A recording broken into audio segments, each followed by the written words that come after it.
Kasi may mga Kristiyano, kapag pinagpala na ng mahal na Panginoon ng sobra, binigay lahat ng kanilang mga kahilingan, mas nagiging mahal nila yung mga pagpapala kesa doon sa nagpala. Everybody say, praise the Lord! Kaya nga, ano nangyari?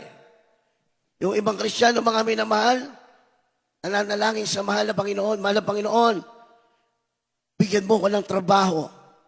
Nung wala pa siyang trabaho, lagi nasa banal na gawain, umiiyak, nagsusumamo sa mahal na Panginoon, nag-aayuno. Nung pinagpala ng trabaho, hindi na nakita sa banal na gawain. Everybody say amen? Dapat nung pinagpala ka ng Diyos, sinugunin yung prayers mo, masigitan mo pa yung paglilingkod mo sa ating pinakamamahal na Panginoon. Everybody say praise the Lord. Kaya minsan, bantayan din natin, mga minamahal, kasi yung mga material things, weapon din yan ng kaaway ng Diyos. Para ang Kristiyano mawalay, mabawasan ng panahon, mabawasan ng pag-ibig, mabago ang paglilingkod, mga minamahal. Minsan nga ipopromote tayo ng ating company. Binibless tayo ng binibless ng mahal na Panginoon.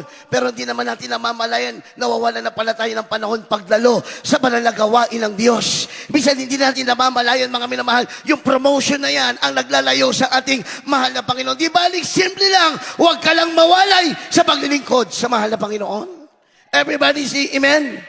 Di balik, simpleng empleyado ka lang, hindi ka man tinatawag na boss. Subalit ikaw ay palagi nakakadalo sa banal na gawain ng Diyos. Sapat na yan para humingi ka sa mahal na Panginoon at i-provide ang iyong mga pangangailangan, mga minamahal.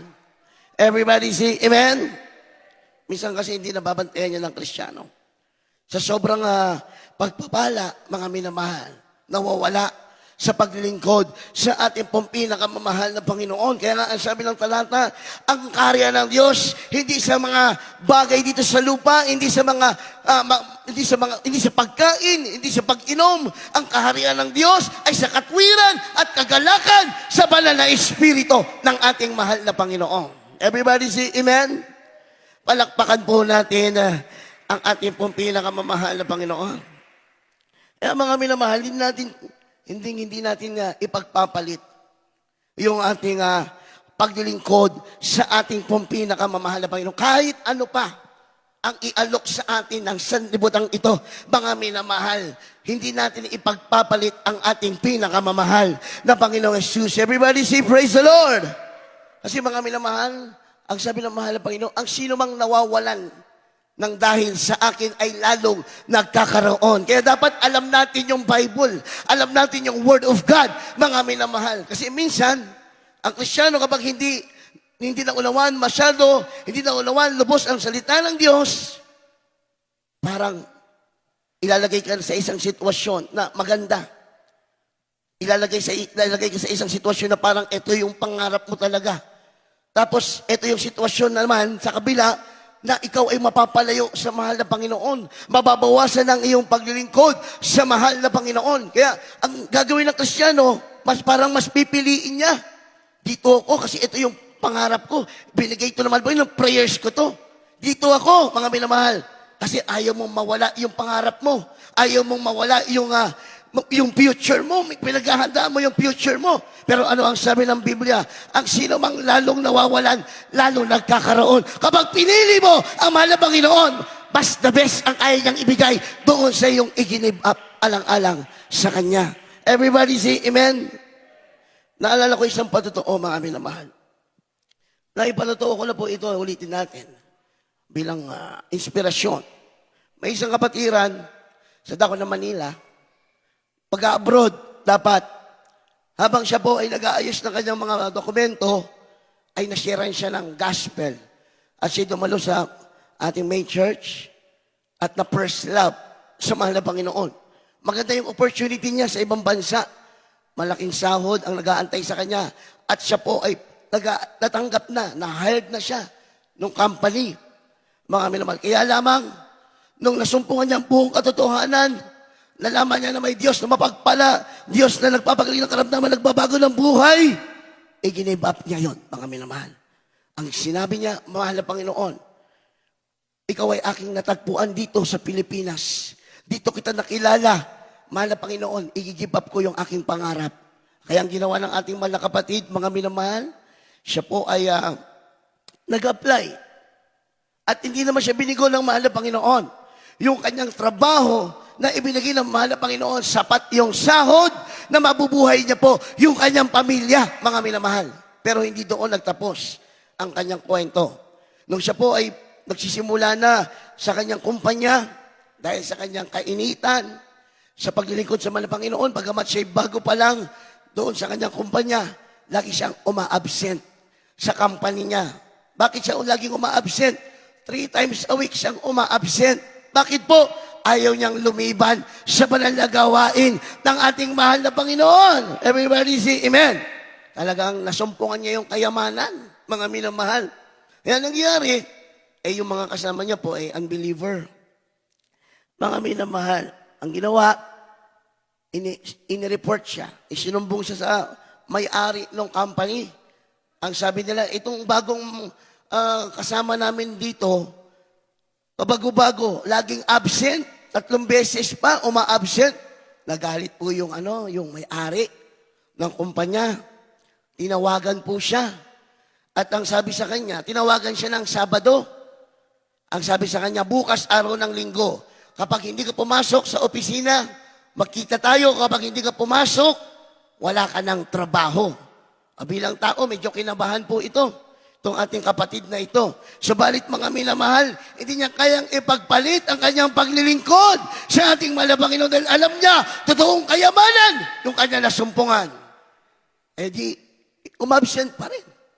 Dumalo sa banal na gawain. At habang siya nasa banal na gawain nung araw ng Linggo, siya iyak ng iyak sa mahal na Panginoon at nagsusumamo, mahal na Panginoon, kahabagan mo ako. Huwag mong hayaan na ako'y maalis sa trabaho. Wala akong ipapakain sa aking mahal sa buhay. Habang siya po ay nagsusumamo ng mga oras na iyon, habang siya umiiyak sa mahal na Panginoon, that time din, that moment, mga minamahal, yung may-ari ng kanyang kumpanya, nag-usap ang Diyos.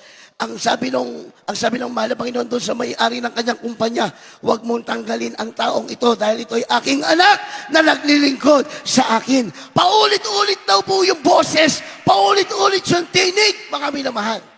Kaya nung kinalunisan, pumasok siya sa kanyang kumpanya at nariyan ang kanyang boss sa opisina at siya'y pumasok. Hindi pa siya nakakaupo sa upuan. Ang sabi sa kanya, hindi kita tatanggalin sa trabaho dahil ang sabi ng boses, ikaw daw ay anak ng Diyos na naglilingkod sa akin. Palakpakan natin ang ating mahal na Panginoon. Handa siyang mawala.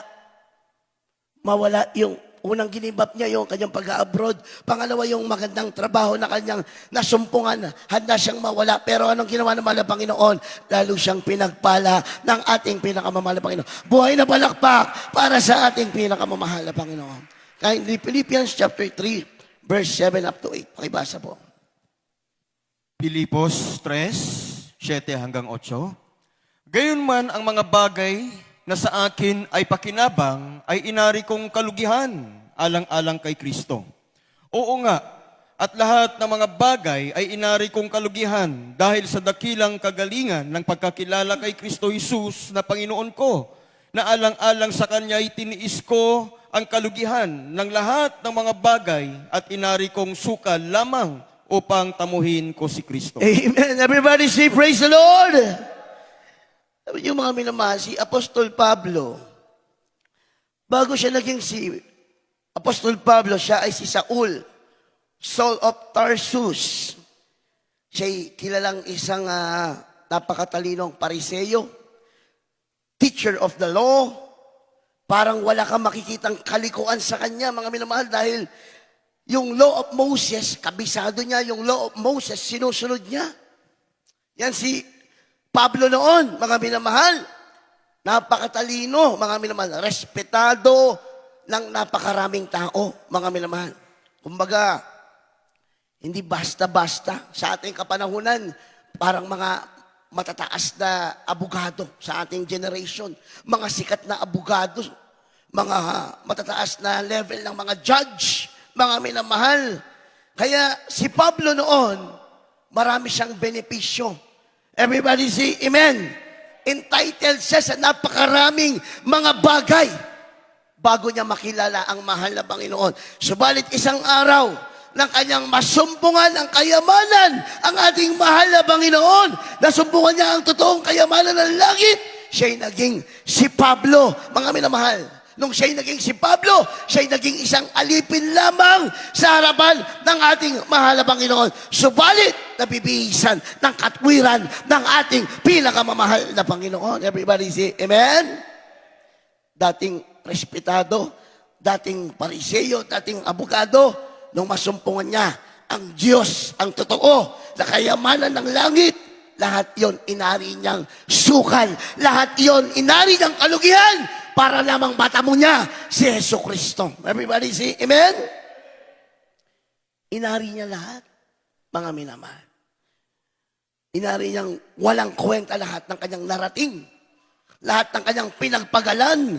Inari niyang parang isang basura na lamang para lamang malapapaglingkuran ang ating pinakamamahal na Panginoon. Everybody say, Amen? Si Moses. Si Moses, siya po ay tagapagmana ng Egypt. Mga minamahal. Siya'y Prince of Egypt. At mga minamahal, yung paraon noon, nung Pharaoh that time, paborito si Moses. Bagamat yung Pharaoh ay may totoong anak, at ang turing niya rin kay Moses ay anak din. Kaya mga minamahal, paborito niya si Moses dahil nakikita niya ang potensyal ng pagiging isang magaling na hari kay Moses. Subalit isang araw, mga minamahal, si Moses, nalaman niya ang buong katotohanan na siya isang Hebreo at hindi siya Ehipto. Ano ang ginawa ni Moses? Hindi niya inilihim. Hindi siya nagsinungaling para lang kamtin ang Egypt. Mga minamahal, sinunod niya ang panawagan sa kanya ng mahal na Panginoon. Ang ginibab ni Moses, kingdom. Ang ginibab ni Moses, power. Ang ginibab ni Moses, authority. Alang-alang sa mahal na Panginoong Jesus. Minsan tayo, hindi natin kaya i-give up kahit oras lang. Everybody say amen? Minsan ayaw ng Kristiyano mapuyat. Ayaw ng Kristiyano mapagod. Ayaw ng Kristiyano mabasa ng ulan. Ayaw ng Kristiyano matraffic. Samantalang si Moses, ang kaharian ng Egypt, ang tinalikuran, masunod lang ang kalooban ng Diyos. Everybody say praise the Lord. Kaya, inspirasyon sa atin.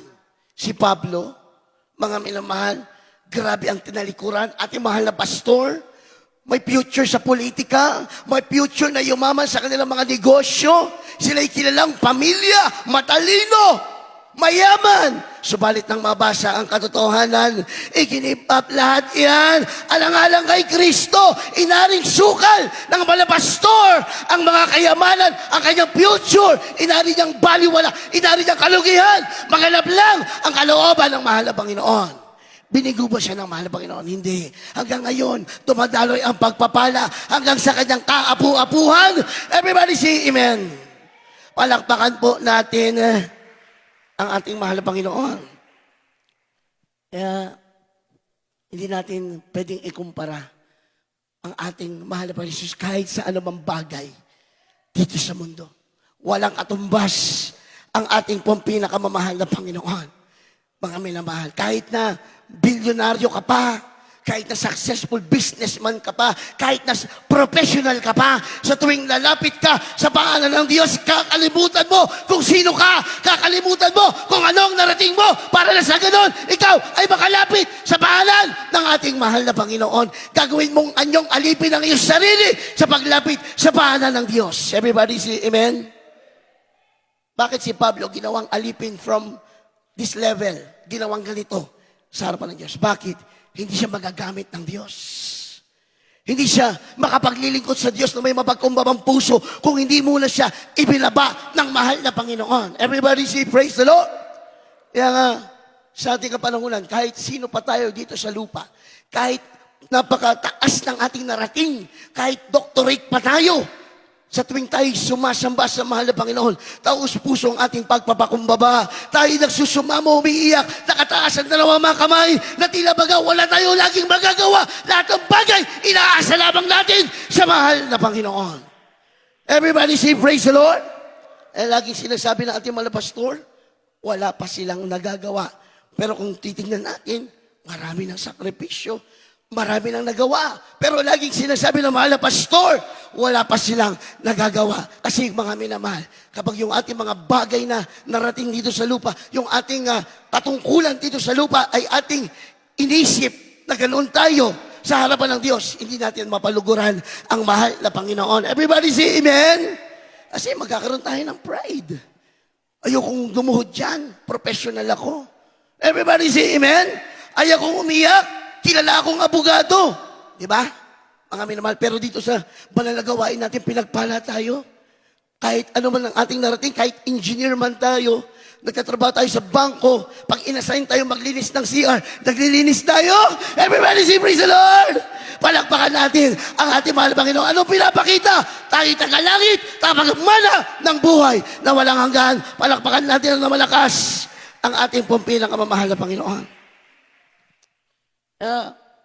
Yung ating pagsunod sa mahal na Panginoon, yung ating pagpapasakop sa ating mahal na Panginoon, bagamat minsan nahihirapan tayo, bagamat minsan nasasaktan tayo, subalit patuloy nating sinasamba ang mahal na Panginoon, patuloy tayong naglilingkod sa ating mahal na Panginoon. Diyan laging nananahan ang mahal na Panginoon sa ating mga puso, mga minamahal. Everybody say amen? Kasi mga minamahal, ang sabi ng Biblia, kung saan ang kayamanan na itinuturing natin, doon mananahan ang ating puso. Mga minamahal, malinaw yan.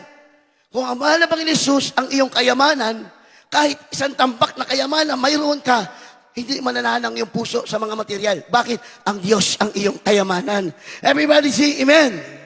Yan nga mga minamahal, sino yung lalong pinagpapala ng Diyos? Sino yung lalong itinataas ng Diyos?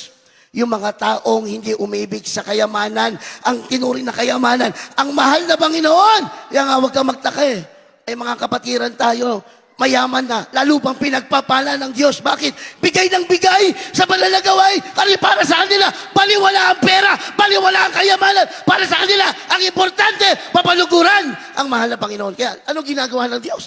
Lalong ibinubuhos sa kanila ang mga pagpapala, dahil nakita ng Diyos, mahalaga ang mahal na Panginoon kesa sa mga kayamanang narito. Everybody say amen? Yung kakaunti yung tinatangkilik, nagdadamot pa sa mahal na Panginoon, ayaw pang magbigay sa mahal na Panginoon, hindi sila lalong pagpapalain. Imbes na pagpalain, lalo pang kukunin at ibibigay doon sa karapat-dapat. Everybody say praise the Lord! Palakpakan natin ang ating mahal na Panginoon. Bakit? Kasi naroon ang puso nila.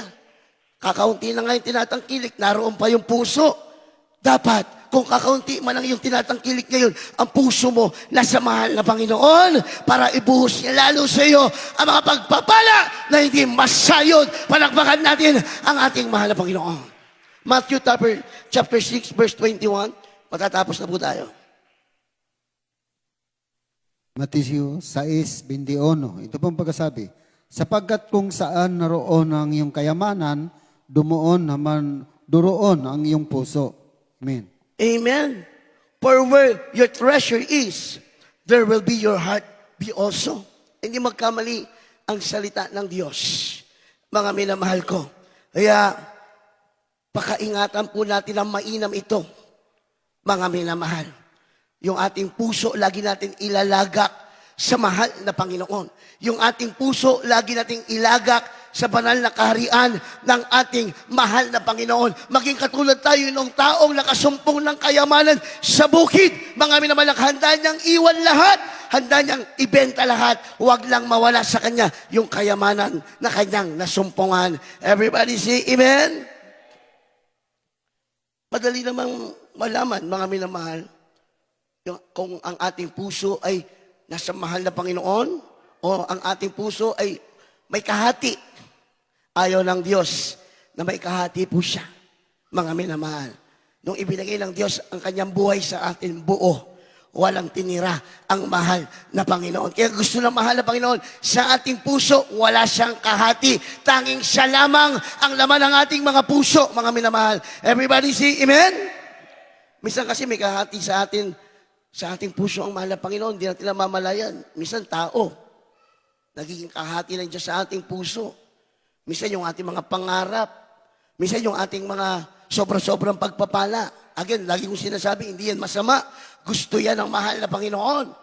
Subalit dapat palaging ang laman ng ating puso, ang ating mahal na Panginoon. Wala siyang kahati. Tanging siya lamang palagi ang tinitibok ng ating mga puso, mga minamahal. Nang sa ganon, yung kung anong mayroon ka ngayon, lalo pang daragdagan ng ating yun ang sikreto, mga minamahal. Yun ang sikreto, mga minamahal. Everybody say amen? Kung negosyante ka, hindi mo kailangan ma-stress. Ibigin mo ng buong puso ang mahal na Panginoon. Diyos ang magpapalago ng iyong negosyo. Everybody say amen. Yung ang ibang negosyante, grabe, stress na stress eh. Hindi alam paano kikita. Hindi alam paano magmamarket. Hindi alam paano makikilala ang kanilang produkto. Ginawa na lahat. Nagbayad na kung sino-sinong taong pinayaran. Ganoon pa rin. Sa dami ng negosyo sa mundo, mahirap makipagkompetensya. Pero kapag nasa iyo si Yesu Kristo, angat ka sa lahat ng mga bagay. Everybody say amen? Lahat yan, sakop na.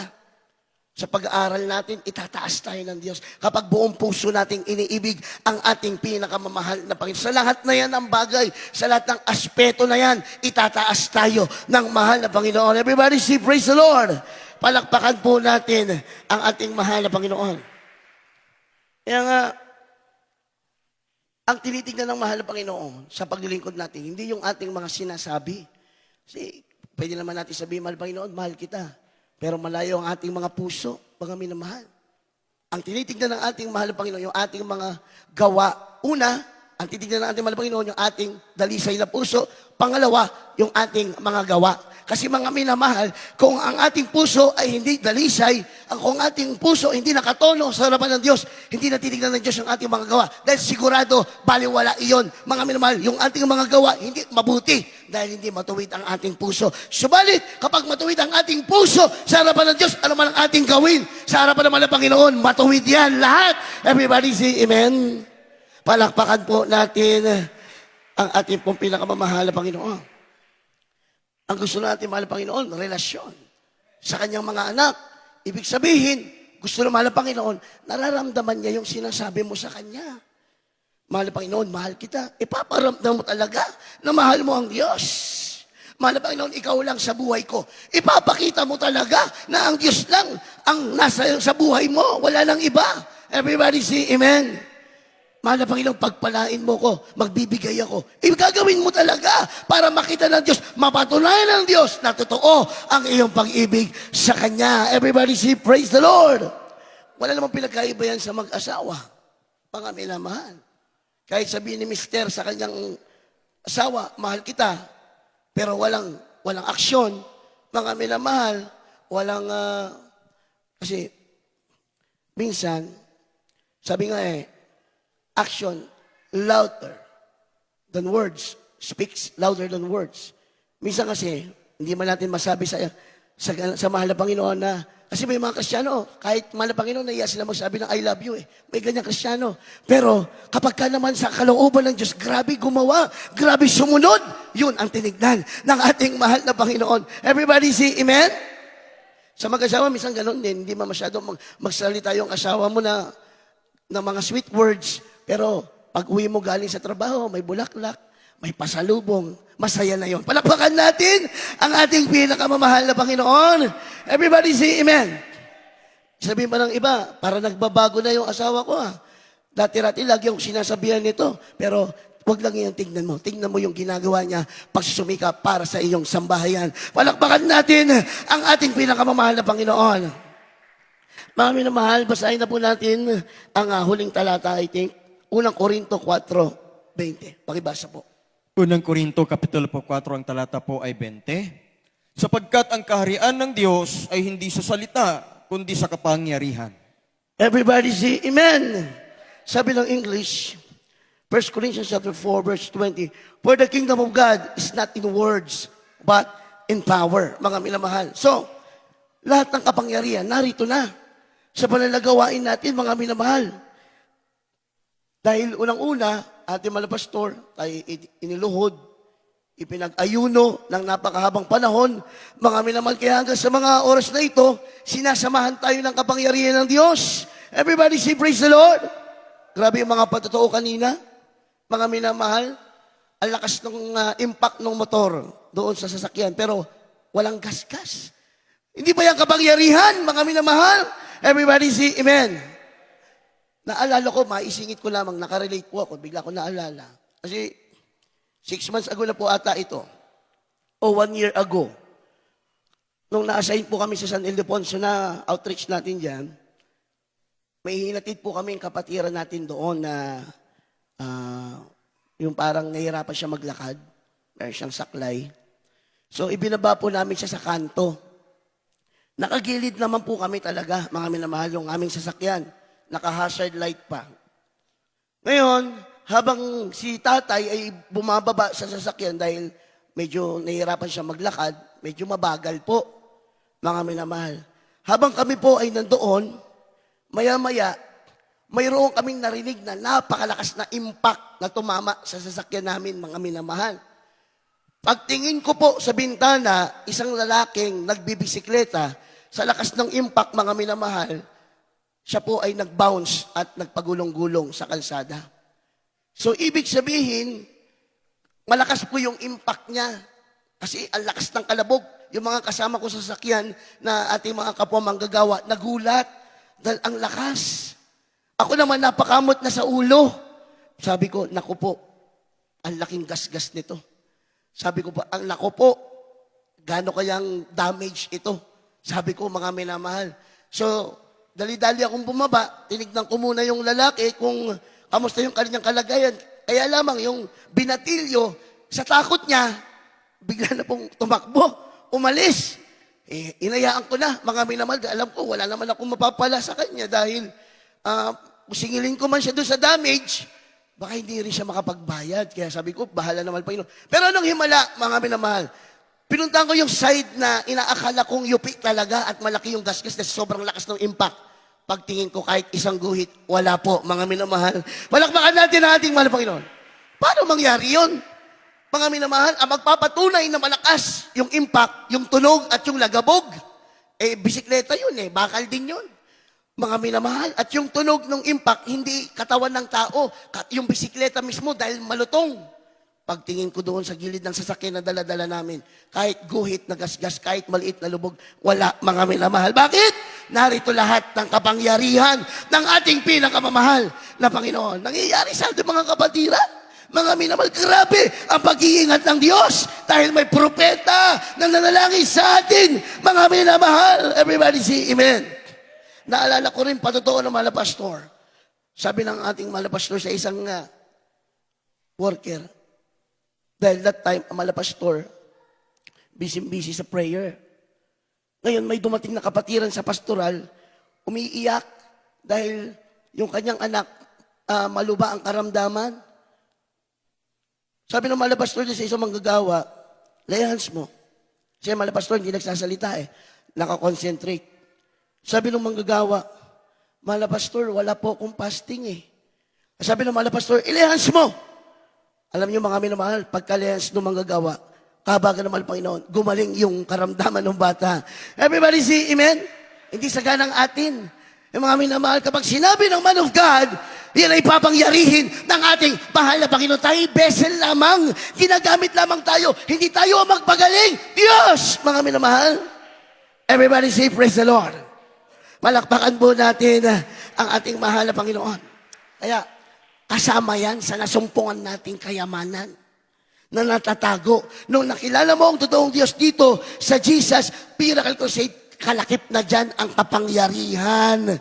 Nandyan ang kaligtasan, nariyan ang pag-iingat, nariyan ang kagalakan, kapayapaan, nagaling sa malibong, nariyan ang biyaya, pagpapala, dumadaloy sa ating mga buhay dahil nasumpungan natin yung totoong kayamanan. Palakpakan natin ang ating mahal na Panginoon. Kaya, ipagpalit mo ba ang mahal na Panginoon? Ipagpalit mo ba ang paglilingkod mo? Mga minamahal sa mga bagay dito? No. Mga minamahal ko, ang daming ang tao dito sa mundo naghanap ng mga kayamanan Yung iba, nagpatayan pa. Yung mga magkakamag-anak nagkagulo-gulo, nag-away-away dahil sa kayamanan, mga minamahal. Pero panlupa lang yun. pwedeng mawala yon, pwedeng kumupas, pwedeng manakaw, pero tayo yung nasumpungan natin, kailanman hindi pwedeng makuha sa atin, kailanman hindi kukupas. Mga minamahal, everybody say amen. Ganon kahalaga yung ating nasumpungan, itong banal na gawain, itong ating pinakamamahal na Panginoon. Pero minsan may mga Kristiyano pinabaliwala ito. Mga minamahal. May ibang mga Kristiyano, hindi pinapahalagan yung totoong kayamanan na tatagpuan nila, mga minamahal. Everybody say amen? Yeah, mga minamahal, ayon sa ating napag-aralan, nasumpungan mo na ang totoong kayamanan, pinakamahalaga sa lahat na hindi mo pwedeng ipagpalit, hindi mo pwedeng baliwalain. Everybody say amen. Dahil dito sa nasumpungan mong kayamanan, narito lahat ng ating pangangailangan. Palakpakan natin ang ating mahal na Panginoon. Habang tayo umaawit sa ating pong pinakamamahal na Panginoon Jesus, mga minamahal, ating bulay-bulayin ang ating napag-aralan sa hapong ito, mga minamahal. Napakapalad po natin, nasumpungan natin ang totoong Diyos. Maraming tumatawag sa mahal na Panginoon, maraming naghanap sa totoong Diyos. Hanggang ngayon, hindi nila nasumpungan. Kaya ikaw na mapalad na narito, pahalagahan natin kung ano man ang ating nasumpungan, mga minamahal. Hallelujah, God is Jesus.